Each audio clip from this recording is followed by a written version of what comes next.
매일 생강차를 드시는데도 몸은 여전히 무겁고 관절은 쑤시고 손발은 얼음장처럼 차가운 상태라면 지금처럼 마시는 방식은 솔직히 아무런 도움이 되지 않을 가능성이 높습니다.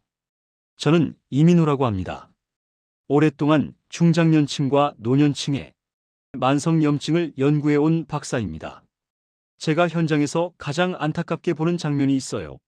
생강이 좋다는 말을 듣고 몇 년씩 열심히 끓여 드시는데 정작 중요한 이것을 생강차에 넣지 않아 효과를 전혀 못 보고 있는 분들입니다. 이 단 하나의 재료만 제대로 더하면 몸속 염증이 조용히 가라앉는 변화를 실제로 확인했기에 오늘은 그 내용을 빠짐없이 알려드리려고 합니다. 많은 분들이 생강차를 만들 때 세 가지 중대한 실수를 반복하고 계신데요. 첫 번째는 생강을 너무 오래 끓이는 겁니다. 생강의 핵심 성분인 진저롤은 80도가 넘어가면 빠르게 파괴되는데 팔팔 끓는 물에 20분씩 우려내시는 분들이 정말 많아요. 이렇게 하면 그냥 맛만 쓴 뜨거운 물을 마시는 거나 다름없습니다. 두 번째는 생강을 두껍게 자르는 습관이에요. 손가락 두께로 썰거나 아예 통째로 넣으시는 분들이 있는데 이렇게 하면 뜨거운 물이 생강 속까지 제대로 닿지 못해서 유효 성분이 거의 우러나오지 않습니다. 30년간 연구하면서 확인한 건데 생강은 반드시 손톱 두께만큼 얇게 썰어야 제대로 된 효과를 볼 수 있어요. 세 번째이자 가장 큰 문제는 생강만 단독으로 마시는 방식입니다. 생강만으로는 혈액순환이 약해진 어르신들에게 충분한 자극을 주기 어려워요. 그런데 여기에 계피라는 단 하나의 재료만 추가하면 생강의 효과가 몇 배로 증폭됩니다. 생강이 중심 온도를 올리면 계피가 그 온기를 온몸 구석구석까지 퍼뜨리는 역할을 하거든요.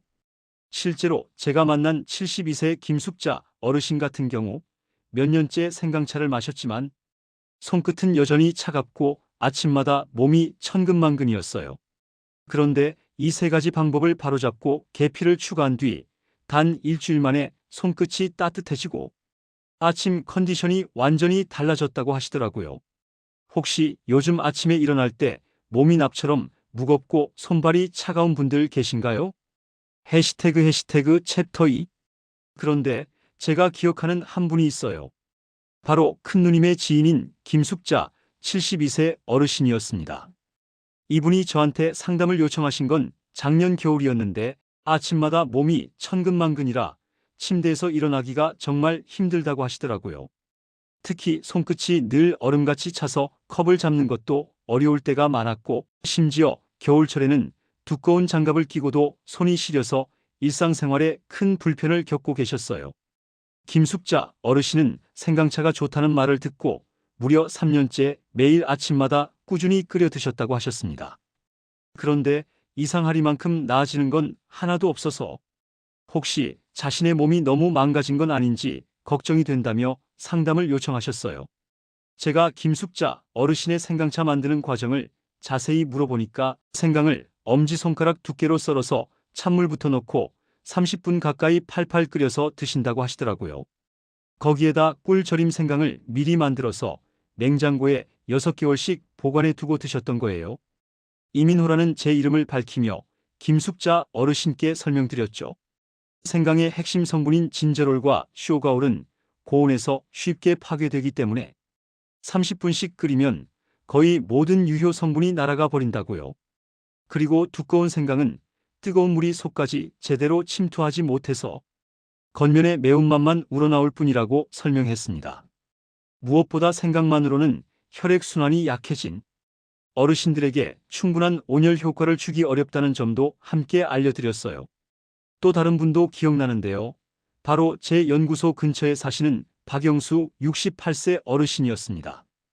이분은 당뇨가 있으셔서 혈당 관리도 해야 하는 상황이었는데 생강차에 꿀을 많이 넣어서 드시다가 혈당이 계속 불안정해지는 문제를 겪고 계셨어요. 박영수 어르신도 김숙자 어르신과 비슷하게 생강을 오래 끓이고 꿀을 과도하게 넣어서 마시는 방식을 반복하고 계셨거든요. 그래서 저는 두 분께 생강은 왜 얇게 썰어야 하는지, 왜 온도가 중요한지, 그리고 생강차의 계피라는 이것 하나를 추가해야 하는 이유를 차근차근 설명드렸습니다. 생강은 손톱 두께만큼 얇게 썰어야 뜨거운 물이 골고루 침투해서 유효 성분이 최대한 우러나온다는 점, 끓는 물을 2-3분 식힌 후에 넣어야 진저롤이 파괴되지 않는다는 점, 그리고 계피를 함께 우리면 생강의 온열 효과가 온몸으로 고르게 퍼진다는 원리까지 모두 설명했죠. 이 이야기를 끝까지 들으셔야 전체 흐름을 정확히 아실 수 있어요. 김숙자 어르신과 박영수 어르신은 제가 알려드린 방법대로 작은 습관을 고치고 나서 정말 놀라운 변화를 경험하셨거든요. 김숙자 어르신은 단 일주일 만에 손끝이 따뜻해지기 시작했고 아침에 침대에서 일어날 때 컨디션이 전혀 다르게 변했다고 기뻐하셨습니다. 박영수 어르신도 혈당은 안정되면서도 몸의 온기는 느낄 수 있게 되어서 정말 감사하다고 말씀하시더라고요. 여러분, 구독과 좋아요 꼭 눌러주시고요. 이 영상을 끝까지 봐주셔야 하는 이유가 3가지 있어요. 첫째는 지금 여러분이 마시고 계신 생강차가 왜 효과가 없는지 정확한 원인을 알 수 있다는 점이고, 둘째는 생강차의 계피를 어떻게 조합해야 효과가 극대화되는지 구체적인 방법을 알려드리기 때문이에요. 셋째는 이런 작은 변화만으로도 여러분의 몸이 어떻게 달라질 수 있는지 실제 사례를 통해 확인하실 수 있기 때문입니다. 정말 이렇게 작은 변화만으로도 몸이 완전히 달라질 수 있어요. 이제 본론에서 생강차 효과를 가르는 핵심 요소들을 하나씩 자세히 짚어보겠습니다. 해시태그 챕터 3. 자, 그럼 이제 생강차 효과를 망치는 일상 속 잘못된 습관 6가지를 차근차근 살펴보겠습니다. 첫 번째는 생강을 오래 끓이는 실수예요. 많은 분들이 진하게 우려내려고 생강을 20분, 30분씩 팔팔 끓이시는데 이건 정말 큰 문제입니다. 생강의 가장 중요한 성분인 진저롤과 쇼가올은 80도가 넘어가면 빠르게 힘을 잃거든요. 한국식품영양학회에서 발표한 연구 자료에 따르면 진저롤은 고온에서 5분만 가열해도 원래 함량의 30% 이상이 감소한다고 나와 있어요. 제가 상담했던 박영수 68세 어르신도 마찬가지였습니다. 이분은 아예 생강을 찬물에 넣고 끓기 시작해서 20분 넘게 팔팔 끓여서 마셨는데 몇 년을 그렇게 드셔도 손발 차가움이나 몸의 무거움이 전혀 나아지지 않았어요. 올바른 방법은 물을 먼저 끓인 뒤 불을 끄고 2분에서 3분 정도 식혀서 온도를 80도 이하로 낮춘 다음에 생강을 넣는 거예요. 그리고 10분 정도만 우려내면 충분합니다. 주의하셔야 할 점은 팔팔 끓는 물에 생강을 바로 넣으면 유효 성분이 빠르게 파괴될 뿐만 아니라 너무 매워져서 위장에 부담을 줄 수 있다는 거예요. 혹시 여러분도 생강을 더 오래 끓일수록 좋다고 생각하셨나요? 두 번째는 생강을 두껍게 써는 습관입니다. 손가락 두께나 동전 두께로 썰거나 아예 통생강 그대로 넣어서 우리시는 분들이 정말 많아요. 그런데 두꺼운 생강은 뜨거운 물이 속까지 제대로 닿지 못합니다. 국내 한 식품연구소에서 실시한 실험에 따르면 얇게 썬 생강이 두껍게 썬 생강보다 유효 성분 추출률이 무려 3배 이상 높다는 결과가 나왔어요. 최은영 74세 어르신도 이런 문제를 겪으셨죠? 이분은 생강을 손가락 두께로 썰어서 사용하셨는데 몇 개월을 마셔도 효과를 거의 못 느끼셨어요. 그런데 제가 알려드린 대로 생강을 손톱 두께만큼 얇게 썰어서 사용하니까 같은 양으로도 훨씬 진한 맛이 우러나오고 몸에서 느끼는 온기도 확실히 달라졌다고 하시더라고요. 올바른 방법은 생강을 손톱 두께, 그러니까 약 1mm 정도로 얇게 썰어서 사용하는 거예요. 이렇게 해야 뜨거운 물이 생강 속 깊숙이 침투해서 진저롤과 쇼가올 같은 유효 성분이 최대한 우러나올 수 있거든요. 절대로 통생강 그대로 넣는 방식은 피하셔야 해요. 겉모양만 우러나오고 실질적인 효과는 거의 나오지 않거든요. 여러분은 평소 생강을 얼마나 얇게 썰고 계신가요? 세 번째는 오래된 생강꿀 절임을 사용하는 문제예요. 미리 생강을 꿀에 절여서 냉장고에 몇 달씩 보관해 두고 사용하시는 분들이 많은데 시간이 지나면 생강의 휘발성 성분이 날아가고 미세한 발효가 일어날 수 있어요. 식품안전처에서 발표한 자료에 따르면 밀폐되지 않은 꿀절임 제품은 3개월 이상 보관 시 산패 위험이 높아진다고 나와 있습니다. 정나리 69세 어르신도 이런 경험을 하셨어요. 6개월 된 꿀생강 절임을 계속 드시다가 속이 더부룩하고 소화가 잘 안 되는 증상이 생겼거든요. 게다가 오래된 꿀절임은 당분 농도가 높아져서 혈당에도 좋지 않은 영향을 줄 수 있어요. 가장 좋은 방법은 생강차를 마시기 직전에 신선한 꿀을 아주 소량, 티스푼 반 정도만 넣는 거예요. 특히 혈당 조절이 필요한 분들은 꿀을 과량 사용하는 걸 절대 피하셔야 합니다. 생강 자체만으로도 충분한 효과를 낼 수 있거든요. 혹시 집에 몇 달 된 꿀생강이 그대로 남아있지는 않나요? 네 번째는 강한 불로 끓이는 습관이에요. 빨리 우려내려고 센 불에서 계속 끓이시는 분들이 있는데 고온은 생강의 유효 성분을 파괴할 뿐만 아니라 위장을 자극할 수 있어요. 해외 기능성 식품 연구기관에서 발표한 논문을 보면 생강을 100도 이상 고온에서 가열할 경우 항염 성분이 현저히 감소한다는 결과가 나와 있습니다. 한상우 63세 어르신이 바로 이런 경우였어요. 진한 생강차를 만들려고 강불에서 계속 끓여서 드시다가 속쓰림을 반복적으로 경험하셨거든요. 생강 자체가 따뜻한 성질을 가지고 있는데 고온으로 끓이면 그 성질이 너무 강해져서 위에 부담을 줄 수 있어요. 올바른 방법은 물을 끓인 후 불을 끄고 온도를 낮춘 뒤 우림 방식으로 전환하는 거예요. 특히 평소 속이 약하신 분들은 고온 조리를 절대 피하셔야 합니다. 생강의 매운 성분이 위벽을 자극해서 염증을 악화시킬 수 있거든요. 혹시 여러분도 진하게 만들려고 일부러 센 불로 끓이고 계셨나요? 다섯 번째는 규칙성 없이 들쑥날쑥 마시는 문제예요. 오늘 마시고 내일 빼먹고 일주일 하다가 또 며칠 쉬고 이런 식으로 하시는 분들이 많은데 만성염증은 오랜 시간에 걸쳐 누적된 문제이기 때문에 꾸준해야만 효과가 나타납니다. 국내 한 노화관리연구소에서 진행한 임상시험에서도 최소 2주 이상 꾸준히 섭취했을 때 염증 수치에 의미 있는 변화가 관찰됐다고 발표했어요. 김기훈 70세 어르신도 이런 문제를 겪으셨죠. 일주일 열심히 하시다가 바쁘다는 이유로 며칠 쉬고 또 생각날 때만 마시고 이런 식으로 반복하시니까 몇 달을 해도 별다른 효과를 느끼지 못하셨어요. 생강의 항염 효과는 체내에 일정 농도가 유지되어야 나타나는 건데 불규칙하게 섭취하면 그 농도가 계속 떨어져서 효과가 나타나지 않는 거예요.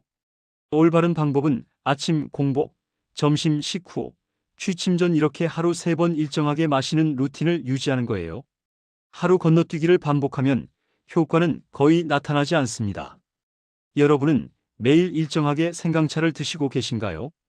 여섯 번째이자 가장 중요한 문제는 생강만 단독으로 마시는 방식이에요. 생강만으로는 혈액순환이 약해진 어르신들에게 충분한 자극을 주기 어려워요. 국내 기능성식품연구원에서 실시한 연구에 따르면 생강과 계피를 함께 우렸을 때 미세혈관 순환 개선 효과가 단독 사용 대비 40% 이상 증가했다는 결과가 나왔습니다. 서지연 67세 어르신이 바로 이걸 경험하셨어요. 생강만 몇 개월 동안 꾸준히 마셨는데 손끝 차가움이 별로 나아지지 않아서 상담을 요청하셨거든요.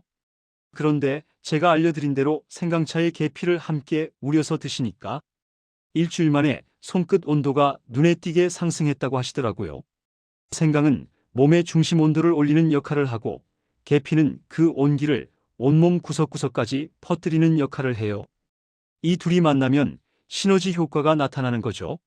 올바른 방법은 생강차를 우릴 때 계피 3g 정도를 함께 넣어서 우려내는 거예요. 다만 계피를 과량 사용하면 열감이 너무 강해질 수 있으니 주의하셔야 합니다. 혹시 여러분은 지금까지 생강만 마시면 충분하다고 생각하지 않으셨나요? 이제 확장 본론에서 생강과 계피를 어떻게 조합해야 효과가 극대화되는지 더 구체적으로 알려드리겠습니다. 해시태그 챕터 4. 이제 생강계피차로 몸속 염증을 낮추는 완성 공식에 대해 더 자세히 말씀드리겠습니다. 첫 번째 추가 정보부터 알려드릴게요. 생강은 몸의 중심 온도를 올리고 계피는 그 온기를 온몸에 고르게 퍼뜨리는 역할을 합니다.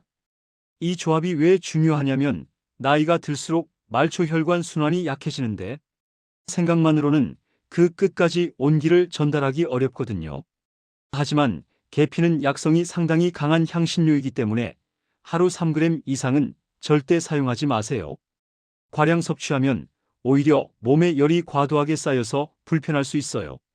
올바른 실천 방법은 생강을 10분 우린 후에 계피를 넣어서 5분 더 우려내는 거예요.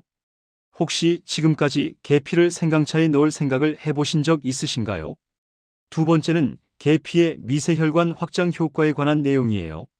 계피에 들어있는 신라말데하이드라는 성분이 말초 혈관을 부드럽게 확장시켜서 손발 저림 완화에 도움을 줄 수 있습니다. 그런데 계피를 너무 오래 담가두면 쓴맛이 강해져서 오히려 마시기 어려워져요. 5분 이내로 우려내고 바로 건져내는 게 가장 좋아요. 이렇게 하면 계피의 유효 성분은 충분히 우러나오면서도 쓴맛은 최소화할 수 있거든요. 여러분 중에 손발 저림 때문에 고생하고 계신 분 있으신가요? 세 번째는 식후 혈당과 관련된 내용입니다. 생강과 계피는 식사 후 혈당이 급격히 올라가는 걸 완화하는 데도 도움을 줄 수 있어요. 특히 탄수화물이 많은 식사를 하신 후에 생강 계피차를 마시면 혈당 스파이크를 어느 정도 막을 수 있습니다. 다만 혈당 조절이 필요하신 분들은 꿀을 절대 많이 넣으면 안 돼요. 생강과 계피 자체만으로도 충분한 효과를 낼 수 있거든요. 점심 식후 30분 뒤에 따뜻한 생강 계피차 반잔 정도 마시시면 오후 피로감도 덜하실 거예요. 혹시 식사 후에 피곤함이 자주 밀려오시나요? 네 번째는 수면과 관련된 효과예요. 취침 전에 마시는 생강 계피차는 하루 종일 긴장된 근육을 풀어주고 자연스럽게 체온을 올려서 수면을 도와줍니다. 몸이 따뜻해지면 근육이 이완되면서 깊은 잠에 빠지기 쉬워지거든요. 그런데 너무 뜨거운 차를 마시면 오히려 속을 자극할 수 있으니까 온도를 적당히 낮춰서 마셔야 해요. 미지근한 정도가 가장 좋습니다. 잠들기 1시간 전에 따뜻한 온도로 천천히 마시세요. 너무 늦게 마시면 화장실 때문에 잠이 깰 수 있거든요. 혹시 밤에 종아리 쥐가 나서 깨는 일이 자주 있으신가요? 다섯 번째는 체온 상승과 관련된 내용이에요. 생강은 꾸준히 마셔야 기초 체온과 말초 순환이 서서히 개선됩니다. 며칠 마셨다고 바로 효과가 나타나는 건 아니에요. 최소 2주 정도는 꾸준히 드셔야 몸에서 변화를 느끼실 수 있어요. 그렇다고 해서 하루에 3회 이상 과도하게 마시는 건 피하세요.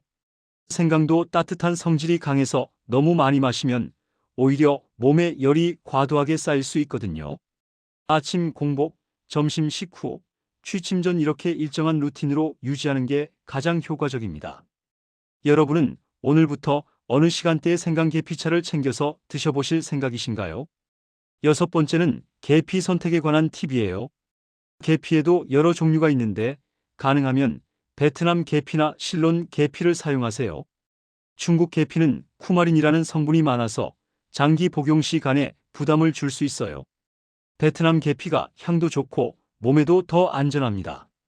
계피 가루보다는 계피 껍질을 직접 우려서 사용하는 게 더 좋아요. 가루는 첨가물이 들어갈 수 있고 향이 금방 날아가거든요. 계피 껍질 3g 정도면 충분하고 이걸 생강과 함께 우려내면 됩니다. 일곱 번째는 보관 방법에 대한 내용이에요. 생강 계피차는 만들어서 바로 마시는 게 가장 좋지만 만약 미리 만들어야 한다면 냉장고에 하루 정도만 보관하세요. 그 이상 보관하면 맛도 변하고 유효 성분도 감소해요. 보온병에 넣어서 하루 종일 마시는 분들도 있는데 6시간 이상 보관하는 건 권하지 않아요. 가능하면 한 번에 한 잔씩 우려서 바로 마시는 걸 추천드립니다. 이제 오늘 배운 내용을 정리하면서 마무리로 넘어가겠습니다. 해시태그 챕터 5. 오늘 우리는 생강차에 숨어있는 진짜 문제와 왜 많은 분들이 수년간 생강차를 마셔도 효과를 보지 못하는지 자세히 살펴봤습니다. 생강을 오래 끓이고 두껍게 자르고 오래된 꿀절임을 사용하고 강한 불로 끓이고 불규칙하게 마시고 생강만 단독으로 사용하는 이런 6가지 잘못된 방식은 생강의 핵심 성분인 진저롤과 쇼가올을 거의 파괴시켜버려서 결국 몸은 계속 무겁고 피로하고 차가운 상태에 머물게 만듭니다. 반대로 생강을 손톱 두께로 얇게 썰고 80도 이하의 적정 온도에서 10분만 우려내며 계피를 함께 사용하고 매일 일정한 시간에 꾸준히 마시는 올바른 방식을 따르면 몸속 만성 염증이 서서히 잦아들면서 손발 온도 상승, 숙면, 아침 컨디션 개선까지 종합적인 변화를 기대할 수 있습니다. 특히 생강과 계피의 조합은 단순히 맛만 좋아지는 게 아니라 생강의 중심 온열 효과를 계피가 온몸 구석구석까지 전달해주는 시너지를 만들어내거든요. 잘못된 방식으로 계속 마실 때 가장 큰 위험은 단순히 효과가 없다는 게 아니라 몸속 만성 염증을 그대로 방치한다는 점입니다. 염증이 계속 쌓이면 관절염, 순환장애, 면역력 저하 같은 더 심각한 문제로 이어질 수 있어요. 하지만 다행히 몸의 회복력은 생각보다 빠르게 반응합니다. 올바른 방식으로 바꾸기만 해도 일주일 내에 변화를 느끼실 수 있거든요. 오늘 당장 실천할 수 있는 3가지 제안을 드리겠습니다. 첫 번째는 생강을 손톱 두께로 얇게 썰어서 끓인 물을 2분에서 3분 식힌 뒤 10분간 우려내는 방식으로 바꾸는 것. 두 번째는 생강차에 계피 3g을 추가해서 5분 더 우려내는 조합을 시도하는 것. 세 번째는 아침 공복과 점심, 식후, 취침 전 이렇게 하루 3번 일정한 시간에 마시는 루틴을 만드는 것입니다.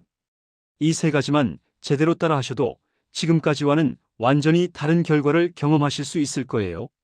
다음 영상에서는 생강계피차와 함께하면 염증 완화 효과가 더욱 빨라지는 생활 습관들을 구체적으로 알려드리겠습니다.